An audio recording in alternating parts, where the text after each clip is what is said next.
पाकद। आज के एपिसोड में आप देखेंगे कि लाजू के बापू की सेरेमनी होती है और लाजू काफी ज्यादा उदास होती है। उधर घर पर बरखा पलके बिछाए लाजू का इंतजार करती रहती है और गुंजा बार बार फोन मिलाती रहती है। तभी दरवाजे की रिंग बजती है। वो दरवाजे पर जाकर देखती है तो वहाँ पर निखिल, लाजू और लाजू की पूरी फैमिली होती है। ये देखकर बरखा चौंक जाती है।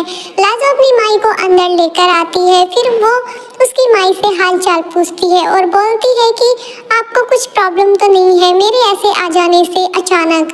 तो वो बोलती कि कोई बात नहीं, आप आराम से यहाँ पर रह सकते हैं और उसका सामान ऊपर ले जाने के लिए बोलती है। फिर लाजो अपनी माई को लेकर ऊपर चली जाती है और इंद्र बरखा से बात करने की कोशिश करता है, लेकिन बरखा उसको इग्नोर करके वहाँ से चली जाती है। उधर धानी काफी ज्यादा खुश होती है इतना बड़ा घर देखकर। फिर से लाजू की माई बोलती है कि हमें बिल्कुल अच्छा नहीं लग रहा है, हमारे यहाँ तो बेटी के यहाँ का पानी भी नहीं पीते हैं और हम तो रहने के लिए आ गए। वो बोलती थी कि माई ये पुरानी बातें हैं, अब सब कुछ बदल चुका है। तभी वहाँ पर धानी आती है और बोलती है कि दीदी आपका घर कितना बड़ा है, एक जगह से पानी गिर रहा है।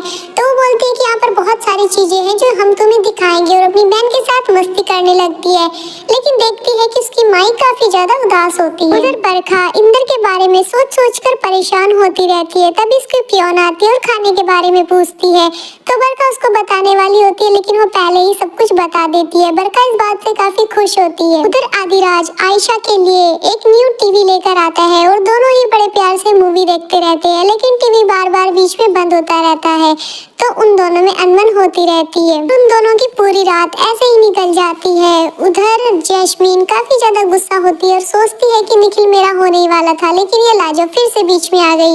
लेकिन मैं अब ऐसा नहीं होने दूंगी, अब मैं इन दोनों के अलग करके निखिल को अपना बना के रहूंगी। उधर लाजो निखिल के पास जाती है और उसको थैंक्स बोलती है। वो बोलता है कि थैंक्स किस लिए, वो मेरी भी तो फैमिली है।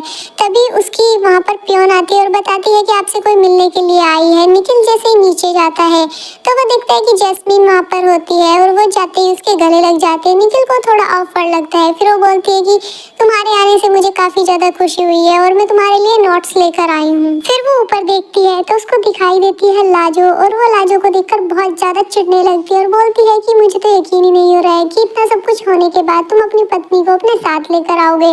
और उन दोनों में फिर से झगड़ा करवाने के कारण बनाने लगती है। तभी लाजो आती है और बोल देती है कि तुम सही बोल रही हो, पति पत्नी के बीच तीसरा नहीं बोलना चाहिए।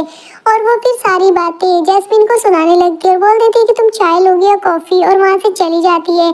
फिर वो निखिल को बोलती है कि देखो तुमने ये बिल्कुल गलत किया, तुम्हें ऐसा नहीं करना चाहिए था। सागर बिल्कुल भी अच्छा आदमी नहीं है, तुम्हें उस पर नजर रखनी चाहिए और लाजो को तो जितना हो सके उससे दूर ही रखना चाहिए।